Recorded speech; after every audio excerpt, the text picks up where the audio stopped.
Bienvenidos al programa entonces Jesús en la Biblia, el Nuevo Testamento. Hoy nos corresponde el libro de Judas y es considerado Judas un hombre de Dios, un siervo de Jesucristo. Escribió apenas un solo capítulo. Escribió nada más unos cuantos versos, pero qué profundidad del libro.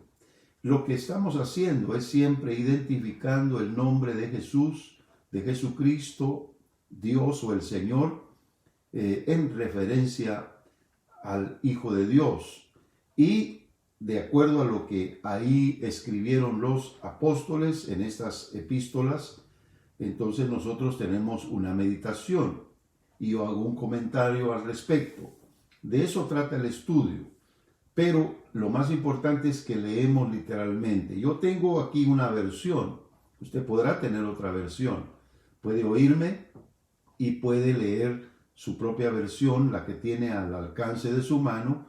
Y de igual manera va a tener siempre la misma identificación con lo que estoy diciendo. Posiblemente alguna luz más que pueda darle la versión que tenga. Yo voy a leer esta versión, Reina y Valera 1960. Así que, por favor, únase conmigo entonces en esta parte del estudio Jesús en la Biblia, el Nuevo Testamento. Judas, capítulo 1, verso 1, dice: Judas, siervo de Jesucristo y hermano de Jacobo, a los llamados, santificados en Dios Padre y guardados en Jesucristo. Misericordia y paz y amor os sean multiplicados. Muy bien, esta es la introducción. ¿Quién es Judas? ¿Quién escribió esta carta? Usted no lee aquí Judas, apóstol de Jesucristo. Lee siervo de Jesucristo y hermano de Jacobo, porque había otro Jacob y posiblemente uno de ellos, de estos Jacobs, el hermano específicamente, fue el llamado por Dios para escribir esta epístola. Espero poder explicarme. Si lee conmigo también en Marcos 6:3, buscamos otra vez los evangelios para que ahí tengamos otra referencia de lo que estoy diciendo. Marcos capítulo 6, verso número 3, donde dice: ¿No es este el carpintero, hijo de María, hermano de Jacobo, de José, de Judas y de Simón? ¿No están también aquí con nosotros sus hermanas? Y se escandalizaban de él. Aquí se menciona a un Judas. Acuérdese, muy aparte del Judas, el Iscariote, el que entregó al Señor.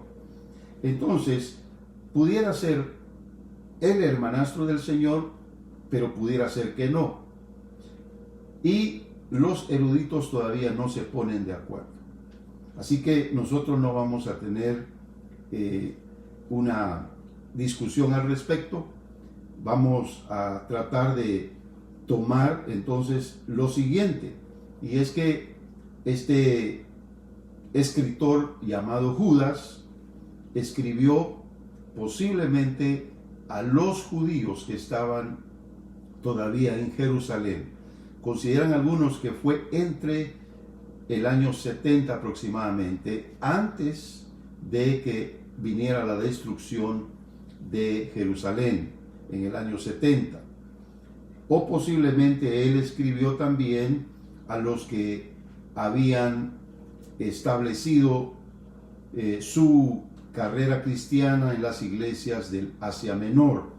Muchas de estas iglesias posiblemente fueron bendecidas por la administración de este hombre de Dios, y esta carta pudo haber corrido a través de las iglesias. Así que Judas escribió una carta muy pequeña, pero con gran aportación a la fe cristiana desde aquel entonces hasta nuestros días. Lo que nosotros vamos a ver es Judas 1:1, cuando dice: a los llamados santificados en Dios y guardados en Jesucristo, a quienes haya escrito el escritor Judas, a quienes haya dedicado estas letras, este hombre de Dios, se refería a ellos específicamente como los que Jesucristo santificó y guardó. Aquí yo quiero tomar referencia cuando el mismo Jesús dijo, habló de la mano de su Padre, pero también habló de su propia mano y dijo enseguida: nadie los podrá arrebatar de mi mano, porque Él es el guardador. Ese sería el título que le daríamos a esta parte de este escrito del capítulo 1, verso 1. El guardador es Jesucristo, quien ha de guardar tu alma, quien ha de guardar tu espíritu, quien ha de guardar la fe que ha puesto en ti, quien ha de guardar la confianza y la esperanza que ha sido depositada en ti por el poder del Espíritu Santo. Solamente Jesucristo puede hacer eso, porque de parte nuestra guardar algo de esto, qué difícil es. Nos cuesta. A veces nos desanimamos, a veces perdemos la fe y en alguna forma nos ponemos también un poquito aislados, ¿verdad?, del Señor. Perdemos comunicación fácilmente con el cielo, abandonamos la lectura de la Biblia, el tiempo de oración.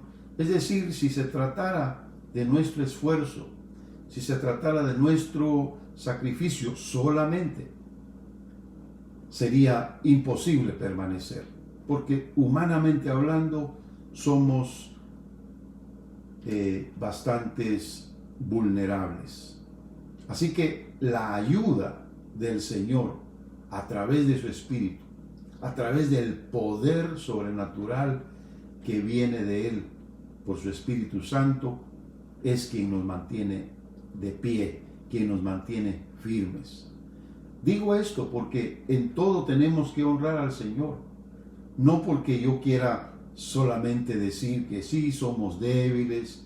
No, tenemos que poner de nuestro esfuerzo, claro que sí, es válido. Dios lo pide, que seamos fuertes y valientes, según lo dice Josué 1:9. Sé fuerte y valiente, no temas ni desmayes, porque yo estoy contigo. ¿Cuántas promesas no hay al respecto? En el no temas. Sin embargo, por nuestra propia fuerza solamente no podríamos sustentar la fe. Pero Él es, por eso dice, los llamados, a los llamados, porque Él es quien nos ha santificado y quien nos guarda. Él es el único que puede, con su misericordia, su paz y su amor, sostenernos hasta el final. Así que eso es lo primero que leemos, porque Judas lo dice así: santificados en Dios Padre y guardados en Jesucristo. La única mención en este verso, guardados en Jesucristo, porque en Él estamos seguros, en Él estamos completos, en Él tenemos la plenitud de Dios. En Jesús estamos, como quien dice, resguardados de todo mal, de todo peligro, de toda herejía, de toda mala intención del adversario. En Jesucristo siempre estaremos seguros. Eso sin lugar a dudas. Ahora, vamos al siguiente verso, al verso 4. Dice así Judas 1:4: porque algunos hombres han entrado encubiertamente, los que desde antes habían sido destinados para esta condenación, hombres impíos que convierten en libertinaje la gracia de nuestro Dios y niegan a Dios, oiga, el único soberano, y a nuestro Señor Jesucristo. Siempre va de la mano Dios y nuestro Señor Jesucristo. En el primer verso que leímos y ahora el verso 4. Y es que el título aquí es el Señor, porque aquí lo menciona Él y nuestro Señor Jesucristo. Este es el título que más leemos en el Nuevo Testamento. Ya lo hemos leído de Pablo, de Pedro, de Juan, de Santiago, del escritor a los Hebreos. Ya lo hemos leído de Lucas, quien escribió el libro de los Hechos, y también el Evangelio que lleva su nombre. Ya estamos leyendo ahora de Judas, quien dice lo mismo, el Señor Jesucristo. Así que quiero yo que veamos otras menciones. El verso 5 también dice, mas quiero recordaros, ya que una vez lo habéis sabido, que el Señor, otra vez, que el Señor, habiendo salvado al pueblo, sacándolo de Egipto, después destruyó a los que no creyeron. Otra vez, el Señor está hablando de la salida de Egipto, pero lo pone en el mismo nivel del Señor Jesucristo. Allá era Dios, por supuesto, el Padre. Todavía no se sabía del Hijo, no se sabía de Jesús, pero lo dice Judas en su escrito, poniendo el mismo título al mismo nivel. Dios el Padre, Dios el Hijo. Dios el Creador, Jesucristo, el Hijo de Dios también como el Creador. Y eso está muy claro. El verso 9 también dice, pero cuando el arcángel Miguel contendía con el diablo, disputando con él por el cuerpo de Moisés, no se atrevió a proferir juicio de maldición contra él, sino que dijo, el Señor te reprenda. Ahora unimos el mismo título de Dios, el Padre como Señor, y Jesucristo también como Señor. Y ponemos aquí en contexto el arcángel Miguel, que está en una lucha directa con el diablo, puede hacer alejar al enemigo únicamente cuando él dice el Señor te reprenda, haciendo referencia de la divinidad, de la deidad, de la supremacía del nombre de nuestro Dios. Él es el Señor y eso no se puede negar. Mire que dice también el verso 14. De estos también profetizó Enoc, séptimo desde Adán, diciendo, he aquí vino el Señor con sus santas decenas de millares. Ahora es un mensaje profético en un solo verso, como lo pudo ver Judas anticipadamente, que todavía no se ha cumplido, por eso es profecía. Lo pudo ver únicamente por revelación. Así que los escritos de Enoc se conocen porque está la referencia bíblica de lo que él dijo. Y actualmente esos libros están, obviamente son complicados en la lectura, no que sea malo leerlo, lo puede leer, pero en la Biblia está la referencia. Y Judas es quien se hace cargo de hablar de esa profecía de Enoc, séptimo desde Adán, diciendo, he aquí vino el Señor con sus santas decenas de millares. Pero dice el Señor, aquí es una referencia a Jesucristo.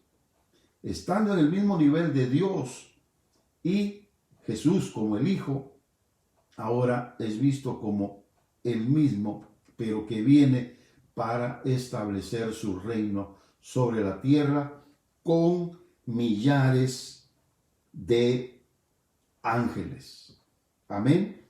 Es decir, viene con acompañantes para hacer juicio contra todos, dice, y dejar convictos a todos los impíos de todas sus obras impías que han hecho impíamente, y de todas las cosas duras que los pecadores impíos han hablado contra él. Así que esta profecía, dicha por Enoc primeramente y ahora repetida por Judas, es una profecía para la venida del Señor cuando venga por segunda vez, ya como el Rey de Reyes y Señor de Señores, para establecer su reino. Pero viene también con sus santas decenas de millares. Son acompañantes, entre ellos ángeles y aquellos que creyeron en él y se habían ido con él antes, porque habían triunfado por medio de su fe. Pero aquí leemos, en el verso 15 que ya mencioné, aquí leemos que dice que hablaron contra él porque es el mismo Señor. Y óigame, las gentes pueden hablar de Dios, porque como la Biblia dice, a Dios nadie le vio jamás. Es parte de creencias.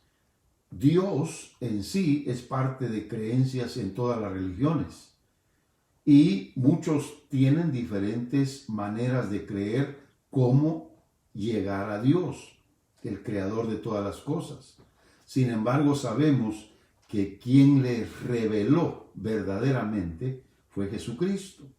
Es decir, quien vino a describirnos cómo es Dios, cuál es su plan y su propósito para este mundo y para todos los de su creación. Jesucristo fue quien trajo el Evangelio. Y para ir a Dios primeramente hay que ir a Cristo. Y Cristo es el camino hacia Dios. Cristo es la verdad y es verdad absoluta. Y Cristo también es la vida, porque también es la promesa de la vida eterna. Por lo tanto, cuando ellos, en general, porque aquí se está hablando de un juicio a todos los seres humanos, cuando ellos hablaron contra Dios, y aquí otra vez unimos al Padre y al Hijo, hablaron contra ellos, indistintamente. Hablar en contra de Jesucristo es hablar en contra de Dios. Hablar en contra de Dios es hablar en contra de Jesucristo. Ya en esta época del nuevo pacto, nosotros entendemos que así es. Únicamente hay una revelación, únicamente hay un legado de esa revelación, y ese legado está en las Escrituras. Y las Escrituras nos muestran la verdad de quién es Dios. Y por medio de Jesucristo esa revelación se entiende por la fe.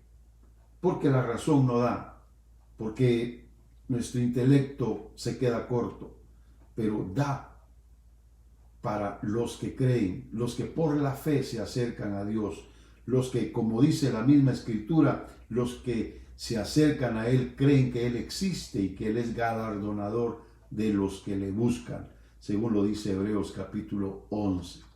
Así que, claro, que también hablaron de sus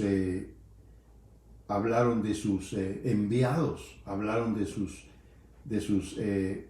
los que el Señor envió pues para traer este mensaje. Hablaron mal de ellos, aún los maltrataron, y muchos de ellos perecieron y no lograron un cometido eficaz porque ellos no quisieron oír.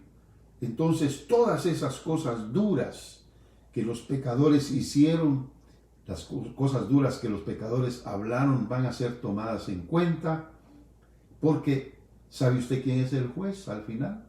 Jesucristo. Jesucristo es el juez que habrá de tener a todos frente a sí para juzgarlos conforme a lo que hicieron mientras estuvieron en el cuerpo. Vamos ahora a el verso 21. Aquí en Judas es un solo capítulo, pero leemos el verso 21 que dice: conservaos en el amor de Dios, esperando la misericordia de nuestro Señor Jesucristo para vida eterna. Ya vimos el título del Señor. Ahora, aunque aquí se usa también Señor Jesucristo, le ponemos el título el Misericordioso. Amén.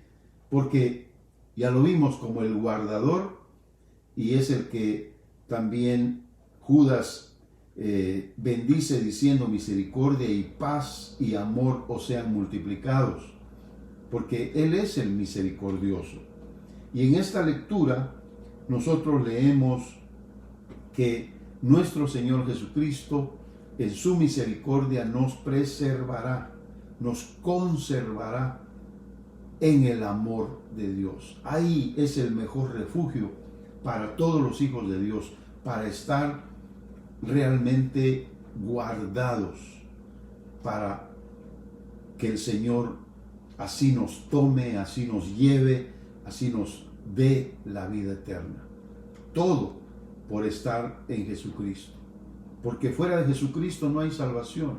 Lo dijo el apóstol Pablo: porque no hay otro nombre en el cual podamos ser salvos, sino solamente en el nombre de Jesucristo, el Hijo de Dios. Así que tenemos aquí entonces al misericordioso, porque dice aquí esperando, porque el misericordioso no solamente prometió volver, sino que mientras vuelve está intercediendo por nosotros. Y nuestra esperanza está desde que creímos en Él y nos prometió la vida eterna hasta este momento que podemos decir: intercede por nosotros. Él representa delante de Dios el Padre nuestra necesidad. Pero la esperanza también es que se manifieste y venga. Por eso dice: esperando la misericordia de nuestro Señor Jesucristo para vida eterna. Ya sea que muramos o ya sea que vivamos, dijo el apóstol Pablo, del Señor somos. Si morimos, la esperanza es que Él nos lleve en la resurrección. Pero si vivimos, también esperamos que Él nos lleve en la transformación, cuando Él tenga su parusía, su manifestación a la iglesia. Así que tenemos entonces este precioso verso 21 de Judas. Y de último es Judas 25. El título aquí es Único y Sabio Dios. Mire al nivel que lo pone entonces este hombre de Dios, este escritor del Nuevo Testamento, este siervo de Jesucristo, Judas, el hermano de Jacobo, como leímos. ¿Hasta dónde pone a Jesucristo? Al nivel de Dios, porque es Dios. Jesús es Dios. Dice ese verso: al único y sabio Dios, nuestro Salvador, sea gloria y majestad, imperio y potencia, ahora y por todos los siglos. Amén. Eso es el final de la carta. ¿Pero qué final? Le llaman, en términos de teología, le llaman la doxología final, que es un saludo final de glorificación, de magnificación a Dios, de exaltación al Señor. Siempre, casi siempre, en los escritos del Nuevo Testamento hay una doxología, con algunas excepciones. Pero aquí, por ejemplo, dice: aquel que es poderoso para guardaros sin caída. ¿Quién es? El guardador del verso 1. El misericordioso y Señor, que ya hemos mencionado los títulos, que ha tenido a bien darnos la promesa de tomarnos y presentarnos sin mancha delante de su gloria con gran alegría. Según Isaías 53, después de padecer, Él verá con gran gozo el resultado de sus sufrimientos. verá con alegría el resultado de su redención. Y el resultado somos nosotros los que hemos creído. Y nos presentará delante de su gloria. Entonces, es Jesucristo, el poderoso, pero también el único y sabio Dios. Por eso dice nuestro Salvador, porque Dios el Padre es quien lo envió y lo declaró el Salvador. Por eso su nombre es así, Jesús.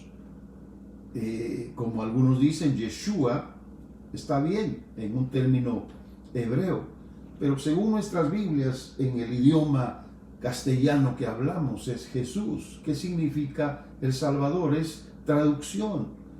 Como sea, no pecamos por decir ese nombre, porque algunos están ya señalando y tildándonos de herejes y de que estamos mal, porque estamos diciendo que el verdadero nombre no es Jesús. Creo que es un extremo, pero en el idioma que hablamos, en el castellano que hablamos, porque no nacimos hablando hebreo, es Jesús el Salvador. Es el que fue presentado en los evangelios. Tristemente, como no hablamos ese idioma, no leímos las traducciones originales y nadie las ha leído, con excepción de algunos privilegiados, eruditos, que saben el idioma y que han tenido acceso a esos escritos. Pero desde los primeros, vamos a ver, desde el siglo número 14, más bien desde 1400 aproximadamente, desde esa época en que se empezaron las traducciones, es que nosotros tenemos conocimiento de lo que fue escrito a través del idioma hebreo en las escrituras. No podemos cambiar lo que otros han hecho con mucho trabajo y mucho esfuerzo. No podemos echarlo por la borda, les costó hasta la vida. Nosotros no podemos ser tan ingratos de decir lo que ellos hicieron no sirve, no es válido, etc. Son las Biblias que tenemos y están a nuestro alcance y debemos ser agradecidos.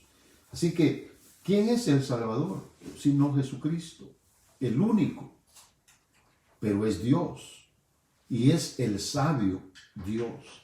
Y solo a Él es la gloria y la majestad, el imperio y la potencia, ahora y por todos los siglos. Es la doxología al título de Jesucristo, único y sabio Dios. De eso trata este estudio. Hemos terminado la epístola. Hemos leído hasta el último versículo. No es muy complicado, pero con esto nosotros podemos darnos cuenta la importancia que tiene que busquemos en la Biblia lo que corresponde a la enseñanza más importante. Conocer quién es Jesús, quién es nuestro Señor, quién es nuestro Salvador, y hemos visto que Él es nuestro guardador, hemos visto que Él es el Señor, hemos visto que Él es el misericordioso y también el único y sabio Dios. Gracias, mis hermanos, por su compañía en este estudio y espero que la bendición de Dios pues siga con ustedes en el transcurso de estos días.